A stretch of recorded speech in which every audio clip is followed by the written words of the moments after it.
Saudações em Goiás, 16 horas. E em resumo tá muito quente. Na verdade esse inverno tá muito esquisito. Muito esquisito mesmo. Eu sei que os Andes chegaram... Os Andes, cara, que loucura! A 39 graus. O que é uma prova de que algo de errado não está certo. E nós mesmos falamos que esse vai ser um inverno muito, muito quente.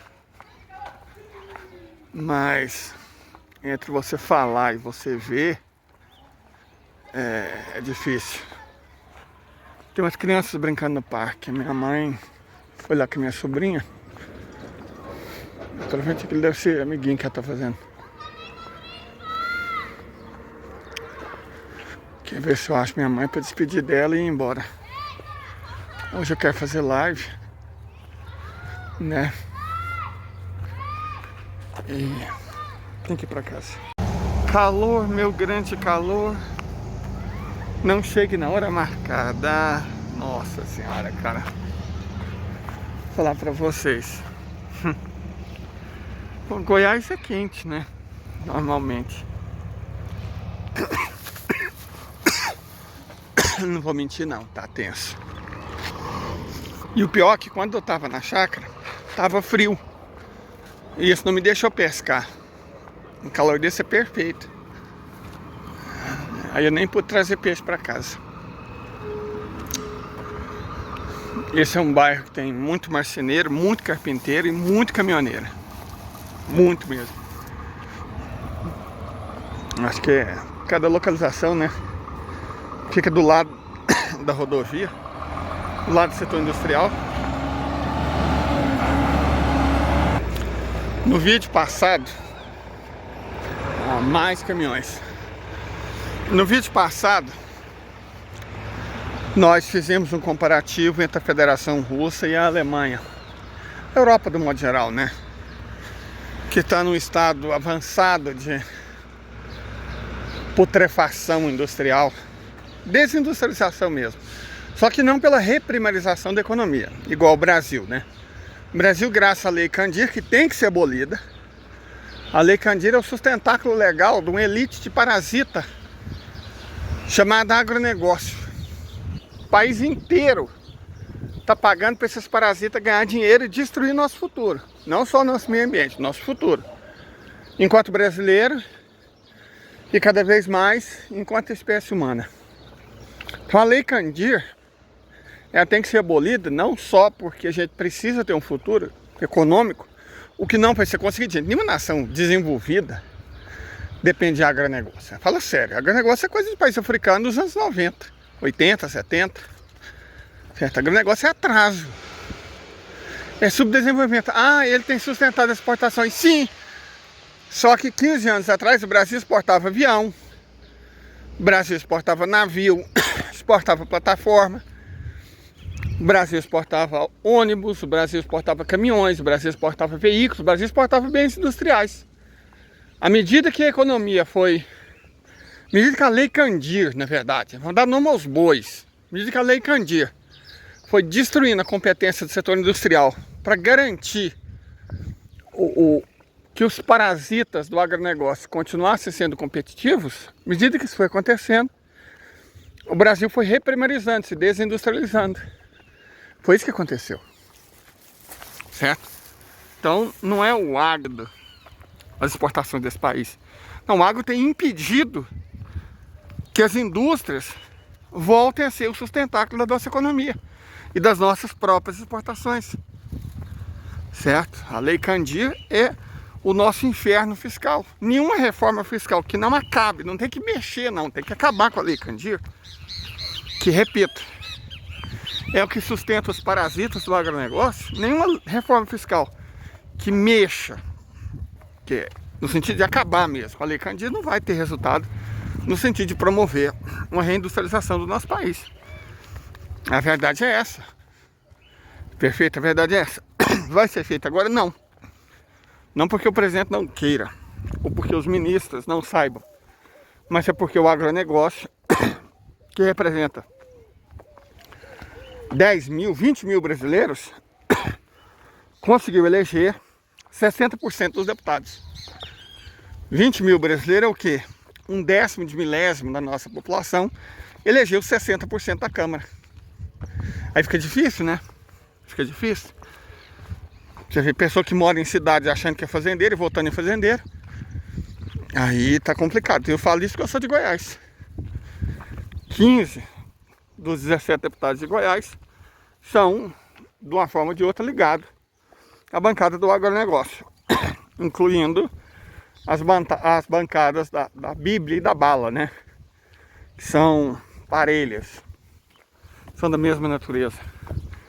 É uma coisa interessante que eu quero falar sobre esses pastores, sobre essa bancada evangélica. Eu vou deixar um vídeo aqui, para ficar claro que alguém falou o que eu quero falar melhor do que eu.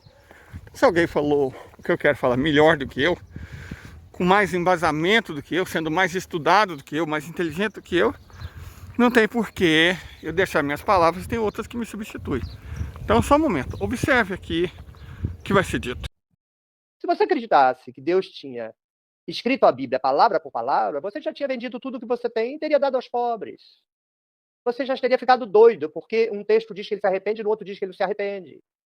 Então, você não acredita nisso. Isso é conversa fiada para enrolar os outros. Então, vamos pensar friamente com a cabeça. Os textos bíblicos foram escritos por judeus, em diferentes períodos, em diferentes lugares, em diferentes circunstâncias, para diferentes público-alvo, com diferentes objetivos. Eles não foram escritos na mesma época, não têm a mesma teologia, contradizem-se constantemente. Quando fazem referência um ao outro, faz referência sem qualquer preocupação com o sentido histórico, porque nunca houve uma Bíblia. Bíblia é uma invenção da igreja. Uma invenção. O que há é a pluralidade de textos. A própria palavra Bíblia, biblia, significa rolos. A Bíblia é uma biblioteca com diferentes vozes, com diferentes mensagens, com diferentes teologias, com diferentes ideologias. Então não foi nem escrita pela mesma pessoa, quanto mais ditada por um Deus. Isso são invenções. Na verdade, essas invenções são todas mais ou menos no século XIX, quando a ciência começou a se desenvolver muito, aí a igreja começou a arrancar os cabelos da cabeça, aí a arqueologia começou a desenterrar o mundo do Antigo Oriente, descobriu que a Bíblia tinha copiado os mitos tudinho dos povos ao redor, aí começaram a arrancar os cabelos da cabeça, os pastores, os padres, aí correu a Igreja Católica, convocou o Vaticano I e resolveu os problemas em perspectiva católica. Infalibilidade papal. Pronto, a Igreja Católica resolveu seu problema. Pode vir ciência, pode vir arqueologia, pode vir o que for, que a gente vai continuar afirmando o que está afirmando, que a ciência vai para o quinto dos infernos e a arqueologia vai catar com o quê? A teologia está segura no dogma da infalibilidade papal. Mas os protestantes evangélicos perceberam que Lutero fez uma grande de uma besteira, porque agora não tem um papa para as pessoas evangélicas poderem dizer ele é infalível. Aí o que fizeram? Disseram que a Bíblia é infalível, que Deus ditou a Bíblia. Estas palhaçadas de lavagem cerebral na cabeça das pessoas. E as pessoas humildes, simples, crédulas, crentes, acreditam nesses patacoadores, blateradores, palradores, faladores de estultícia e ignorância. Ok, ficou claro, né? Que esses deputados não são cristãos. Esses pastores não são cristãos. Os eleitores desses... não vamos falar, né? Não são cristãos. Não tem cristianismo envolvido no meio disso, não. Certo? Nós estamos falando de mercador da fé. Ladrãozinho barato. É disso que nós estamos falando. Espero que tenha ficado claro. Certo? Mas dito isso, enquanto o Brasil está na dependência desses parasitas, são dois setores parasitas: o agronegócio e o setor financeiro. Ambos destroem o setor produtivo da economia, que é a indústria. Esse setor que leva a prosperidade, bons salários, desenvolvimento, futuro para qualquer nação. Então esses dois setores parasitas, o agronegócio e o setor financeiro, destroem a capacidade produtiva do Brasil e são responsáveis pelo nosso empobrecimento. Lembra, gente, que em 1980 a economia brasileira é muito maior do que a economia chinesa. E hoje a economia chinesa é 8 vezes maior do que a nossa. Certo? 8 vezes maior do que a nossa. Em 1980, o salário do brasileiro era 6 vezes maior do que o do chinês. O trabalhador brasileiro médio ganhava 6 vezes mais que o chinês. Hoje o trabalhador chinês ganha mais que o dobro do trabalhador brasileiro. Certo? Então nosso país foi arruinado. Primeiro pela financiarização da nossa economia, com o surgimento do tal Banco Central, depois ele se tornou independente. Olha que insanidade, entregar o país na mão dos banqueiros. E depois, não bastasse a financiarização, a Maria da Conceição Tavares fala muito sobre isso, não bastasse a financiarização da nossa economia, surge a reprimarização, a desindustrialização da nossa economia. Foi um projeto levado a cabo por Fernando Henrique Cardoso, do PSDB de São Paulo, claro, São Paulo, né? Ele é dele, do governo dele, uma lei que exime, olha que loucura, gente, exime de cobrar imposto de ganho de capital.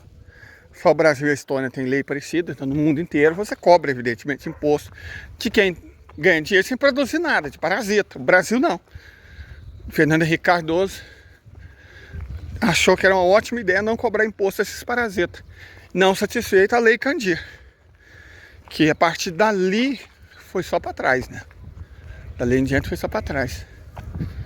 O país foi se desindustrializando, se reprimarizando, porque a economia baseada na indústria, que era o sustentáculo da nossa economia, chegou a representar quase 40% do PIB, hoje não representa 20%. O Brasil perdeu competitividade, porque passou a fazer o contrário do que o resto do mundo faz. O resto do mundo cobra imposto para quem exporta matéria-prima e alivia os impostos de quem produz produto industrializado para exportar. Porque gera muito mais emprego, renda, desenvolvimento. O Brasil passou a fazer exatamente o contrário. Cobrar imposto da indústria calçadista, têxtil, vestuário. Foi nessa que o sul do Brasil se tornou fascista. Não soube lidar com o empobrecimento. Por que empobreceu? Porque a indústria de calçado do Rio Grande do Sul, a indústria têxtil de vestuário de Santa Catarina era poderosíssima. Mas ela perdeu competitividade. Perdeu competitividade por quê? Por causa da Lei Candir. Certo? E aí, os estados empobrecidos, e mais do que empobrecidos, favoreceu uma brutal concentração de renda na mão dos setores parasitas, né? Então não só você empobreceu as massas, como você enriqueceu muito algumas poucas pessoas. Santa Catarina é o segundo estado do Brasil em número de bilionários. Segundo estado. Apesar de, né, ser bem menos populoso que Rio de Janeiro, do que Minas Gerais, do que Paraná, do que a Bahia, né, do que o Ceará, do que Pernambuco. É o segundo estado em número de bilionários. A indústria têxtil do estado foi destruída. Certo? Foi destruída. Como a indústria calçadista do Rio Grande do Sul, ambas fortemente exportadores. E Santa Catarina e tanto Rio Grande do Sul, Caxias do Sul, era um polo metal mecânico importantíssimo. Certo? Os estaleiros Silva Só de Porto Alegre, acho que, né? Então, o Rio Grande do Sul perdeu muito, era um estado fortemente exportador. Fortemente. Deixou de ser por quê? Porque perdeu condições de competitividade. Simples assim. E Santa Catarina a mesma coisa. Perfeito? Tinha indústria cerâmica, têxtil, metal mecânica, motores, construção naval. Foi destruído. Só agora negócios e setores parasitas passaram a ganhar dinheiro. Perfeito? Foi isso que aconteceu. Aí, empobrecida, e ao mesmo tempo que surgia uma minoria de bilionários, as pessoas se voltaram para o fascismo, que sempre teve latente, né? A colonização espanhola e italiana, pessoas que vieram na época de Franco, de Mussolini, ou antes, né? E tem uma memória coletiva de uma Itália que não existia, de uma Espanha que não existia mais, e que acharam que era uma ótima ideia, Franco e Mussolini. Então, os descendentes espanhol e italiano São Paulo, mas seus descendentes de alemão e italiano, não precisa dizer o que Itália e Alemanha fizeram na Segunda Guerra. Você tem um público que foi, né? Vou ter que parar porque o som, direito autoral. A ideia dessa música irritante, alta, ali funciona um bar. Isso é proposital. A música alta impede as pessoas de conversar e irrita, mesmo que inconscientemente. E aí a pessoa bebe mais. Mas eu não vou criticar, né? Tipo assim, ninguém fica inteligente ouvindo música sertaneja. É um povo mais burrinho que gosta desse tipo de música. Outra coisa, isso é um reflexo cultural do agronegócio. Não só nós reprimarizamos a nossa economia, como neandertalizamos a nossa cultura. Né? Neandertalizamos a nossa cultura. Sertanejo não é cultura, sertanejo é indústria cultural. É um produto. Certo? É um produto que as pessoas compram, financiado pelo agronegócio. Letras horríveis, uma burrice que Nossa Senhora, socorro, uma tosqueira que sem tamanho. E as pessoas ouvindo uma desgraça dessas, evidentemente, elas não vão refletir, ter uma conversa, tipo conversa que você tem em pub. Não. O objetivo é beber, fazer a pessoa beber mais. Essa foi a lógica. Perfeito? Mas eu tô numa quebrada. Numa quebrada, cara, você tem igreja de crente e boteco. São as únicas diversões. Nós saímos de um bairro um pouco melhorzinho. Você viu o parque, as mães, as avós levando os filhos. Você vê aquele tanto de criança brincando. Que aquilo mesmo que seja classe média baixa, né? Você tem opção, cara. Você tem opção. Minha família mesmo, se não tivesse que pagar aluguel, ela viveria bem melhor. Não teria que viver da mão para a boca como vive, né? Mas a maioria das pessoas que moram lá é dona da própria casa. Então elas conseguem viver até razoavelmente. E aí, claro, tem parque, né? Todos os bairros onde as pessoas conseguem viver razoavelmente tem parque. Catalão é uma cidade muito arborizada, tem muito parque. Como eu disse, eu não vou mostrar pra vocês. Agora a quebrada, tipo o bairro que eu moro, não tem parque. Tem nem praça. Você não tem como se divertir. Não tem ginásio, não tem clube, não tem nada. Aqui, porque é o bairro onde a cidade surgiu, não tem igreja de crente. Tem a nossa capelinha da igreja católica. E as quermesses, essas coisas é o que tem. O bar do Curió. Tem mais uns 2 ou 3 barzinhos, é o que tem. Nas periferias de todo o Brasil, que você tem igreja, normalmente crente. É a decisão pouco inteligente de São João Paulo II de combater a teologia da liberdade, argumentando teologia, você até esquece qual teologia que eles acusam de ser esquerdista, argumentando que ela é de esquerda, não sei o que, entregou esse país na mão dos crentes. Então foi um projeto, né? Foi um projeto. A igreja católica entregou os pobres do país para os evangélicos, e os evangélicos fizeram o que eles têm feito. É isso. São João Paulo II foi cúmplice disso. Não estou acusando um santo, não. Isso é um fato. Perfeito, isso é um fato. Mesmo os santos pecaram. São João Paulo II é a prova viva disso.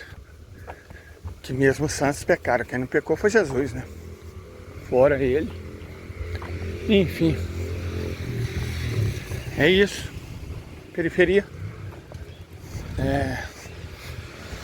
Ou você bebe ou você ora. É o que tem para fazer. E é onde o pobre desse país foi relegado. nenhum curso, nenhum clube, nem praça, nem parque. Igreja e bar, boteco. Só o que tem. Só isso. É o reflexo desse país desindustrializado e que se apegam a ideologia que não tem nada a ver com Cristo, nem nada a ver com o rural. Tem nada a ver com o rural, gente. Tem nada a ver com o rural. Criado por esse tipo de artista que vocês conhecem. Aqui era melhor, com mais consciência, Deus quis para si, né? Faz sentido. Se Deus é o jardineiro, além de carpinteiro, é o jardineiro do mundo, é óbvio que ele vai querer as flores mais bonitas pro jardim dele. Então, Marília Mendonça, pô, irmã, você faz falta, mas né, não culpo Deus, não. Faz sentido. Meu pai também era jardineiro. Mesmo que os jardins não fossem dele, é óbvio que ele queria as melhores flores, né? É assim que é a vida. O que sobrou foi só a tiririca, o bredo, o mato, a sujeira. Foi o que restou. Os bolsoloides fascistas que trabalham para esses... Enfim. O caminho da China foi outro. O caminho da China foi o da industrialização. É claro que a China se transformou numa potência agrícola. É o maior produtor de alimentos do mundo. 7 vezes mais que o Brasil. Tem nem comparação. Só para vocês terem uma ideia, só de pescado a China produz mais do que o Brasil em todas as carnes. Se você somar carne bovina, de aves, suína, não é o que a China produz só de pescado. Só de pescado. A produção... A China é uma produtora de milho do mundo. Praticamente ela produz só de milho tudo que o Brasil produz, somando todos os outros grãos. Certo? Não tem como comparar a grandeza da produção agropecuária chinesa com a nossa. O Brasil nem comida produz, tá? Tem pessoa passando fome aqui. O Brasil produz ingredientes de ração para animal. Ração para porco, ração para galinha. É o que o Brasil produz. Ração para gado. Na verdade produz ingredientes, porque graças à lei Candir, você não ganha se industrializar. Você tem que exportar in natura, deixa para gerar o emprego, desenvolvimento, a renda no outro país. Então a China compra nossos produtos agrícolas, industrializa, transforma em ração, alimenta os porcos dela e aí alimenta a própria população. O Brasil se tornou isso, cara. O Brasil é isso. E a China se tornou isso. Ela prioriza a alimentação da própria população. Eu vou lá, não sei o que, Brasil potência, não sei o que, então essa é bobagem. Vai na FAO, que é o Fundo da Agricultura para Alimentação da ONU, e procura a FAO-Stata. São os dados da produção agropecuária do mundo inteiro. Dos 60 produtos listados, em 40 deles a China é a maior produtora mundial. Então essa bobagem de falar que o Brasil é não sei o que, sem o Brasil o mundo passa fome, não. Quem mal e mal quem passa fome sem o Brasil é os porcos do mundo. Só isso, porco. Só isso. Não se deixa convencer por esses mentirosos, enganadores, não. Nós nem sequer produzimos comida. Comida é arroz. Aí o Brasil quer se considerar o Ocidente. Um país que consome mais arroz do que trigo quer se considerar o Ocidente. Fala sério, gente. Arroz é coisa de asiático. E nós? Certo? Vocês acham que espanhol, português, alemão, suíço, italiano, americano, canadense, alemão, dinamarquês, sueco, norueguês? Você acha que viking comia arroz? Você acha que arroz é comida de ocidental? Ah, por favor, né? Por favor. E mesmo arroz, é claro que como é comida, a gente tem que importar. Importa arroz do Vietnã, importa arroz do Uruguai, importa arroz da Argentina. Como importamos trigo também. Então comida é arroz e trigo. Nós somos importadores dos dois, importadores líquidos dos dois. Quem produz trigo no mundo, quem alimenta o mundo é a Rússia. 100 milhões de toneladas só de trigo. Aí sim, a Rússia é o celeiro do mundo. Porque trigo as pessoas comem, não é porco, não é galinha, não é gado, é gente. Então trigo sim, o celeiro do mundo é abastecido de trigo e arroz. Trigo para o Ocidente, arroz para a Ásia e para o Brasil. Certo? Então, o Brasil não é o celeiro do mundo. Não cai nessa conversa, não. Nós somos o paiol dos porcos, do gado e de algumas aves do mundo. Isso nós somos o paiol. É o que a gente é. Certo? Isso tem que ficar claro. Em que a lei Candir nos deu, nos legou. Perfeito? Nome aos bois. A China escolheu ser a oficina industrial do mundo. Por analogia, olha lá, daqui a pouco tá chegando o trem, o bonde da história, que nós perdemos. Nós perdemos. Nós não somos a locomotiva do mundo. A locomotiva do mundo é a China. Vou mostrar pra vocês a locomotiva do mundo aqui. Chegando, daqui a pouco ela passa. Vocês vão ver a locomotiva. A nova Rota da Seda, a iniciativa Cinturão Estrada, são obras chinesas. Que a China é uma potência industrial, a China investe em infraestrutura. Nós não. Essa ferrovia aqui tem o quê? 120 anos? Olha lá.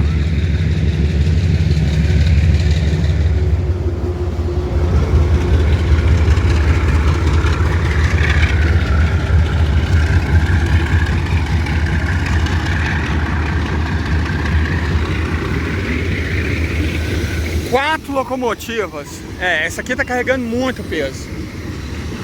Pelo cheiro, não, dá pra ver lá, é enxofre. Vocês estão vendo? O amarelinho é enxofre. Isso aqui tá carregando enxofre. Vou tentar chegar mais perto. Olha lá, ó. Não sei se dá pra vocês verem. Enxofre. Tá vendo? É só olhar em cima dos vagões. Esse amarelo aí é enxofre. Não é para espantar o Satanás, não. Embora já tenha conseguido, né? Satanás não foi reeleito. A minha cidade é industrial. Não, por esse tanto de vagão estava cheio de enxofre, mas essa quantidade enorme de locomotiva vai ser provavelmente para trazer. Aí deixa eu explicar como funciona. Aquele enxofre vai ser mandado. Catalão tem 2 distritos industriais. O de Mick e o de Kik. O de Mick é aquele que vocês viram, montadores de automóveis, tem a John Deere, né, que faz máquina agrícola. É aquele que minha mãe mora perto. Do outro lado da cidade, lá na frente, tem o de Kik, é o Distrito Químico Industrial. E lá é onde se transforma, pega aquele enxofre, transforma ele em ácido sulfúrico. O Catalão tem fábrica de ácido sulfúrico, que aí depois esse ácido sulfúrico é misturado com fosfato. O Catalão tem mina de fosfato e produz ácido fosfórico. Ela tem fábrica de ácido fosfórico. O ácido fosfórico é usado inclusive para uma bebida preta famosa, né? Começa com Có. Mas é por isso que você pode misturar leite na Pepsi, mas não pode misturar leite nessa bebida. O ácido fosfórico é para disfarçar a quantidade de açúcar. Enfim. Mas aqui você não usa, não tem fábrica desse refrigerante, não. É usado para transformar o fosfato em fosfato bicálcio. Perfeito? E aí se vende para o agronegócio do país inteiro. Minha cidade é a parte dela que cabe no grande esquema das coisas. Certo? É isso. Agora, as indústrias aqui, claro, são quase todas chinesas. Não eram, mas agora são. Que a China é a nova potência do mundo. Ninguém se torna uma potência com fazenda. Destruindo o meio ambiente, contaminando o lençol freático, contaminando a atmosfera, envenenando a população e o meio ambiente. Ninguém se torna rico fazendo isso. É óbvio que não. Se torna rico com indústria. E aí a China construiu grandes empresas e comprou as que tinham aqui em Catalão. Quase tudo aqui é chinês agora. Né? Foi a escolha do nosso país. E também foi a escolha da China. A China investiu pesadamente em educação, pesadamente em ciência, pesadamente em tecnologia. Pesadamente em industrialização, em soberania alimentar. O Brasil investiu pesadamente em destruir a educação. Foi um investimento forte que o Fernando Henrique Cardoso fez nas universidades, né? Criando a plataforma Lattes, que é um atraso, é a implementação do sistema Bolonha no país, que produziu as universidades americanas, britânicas e europeias, que não ensina porra nenhuma de nada, não forma ninguém que presta, promove doença mental, transtornos mentais nos alunos e nos professores. Os alunos saem deprimidos, ou no caixão, ou desistem, e os professores se transformaram em produtor de paper. É isso que o currículo Lattes fez. Foi um retrocesso. Tanto que não é o sistema que a Rússia adota, nem o que a China adota, nem o que o Japão adota, óbvio, né? É o sistema que os Estados Unidos adotam, que a Inglaterra adota, que a Europa adota, para destruir a educação e fazer uma classe média burra. Seria a ciência. A China resolveu reconstruí-la. Nós, Fernando Henrique Cardoso, Temer, Bolsonaro, não tem país que aguenta 3 desses em 20 anos, não tem nem lógica. Não tem. 3 em 30, não. 3 num milênio, ok. Mas 3 em 30 anos. Desses, destrói qualquer país. Foi o que foi feito. Certo? A China teve Mao Zedong, Deng Xiaoping, Xi Jinping. 3 dos maiores gênios políticos e administrativos da história da humanidade. Em 40 anos.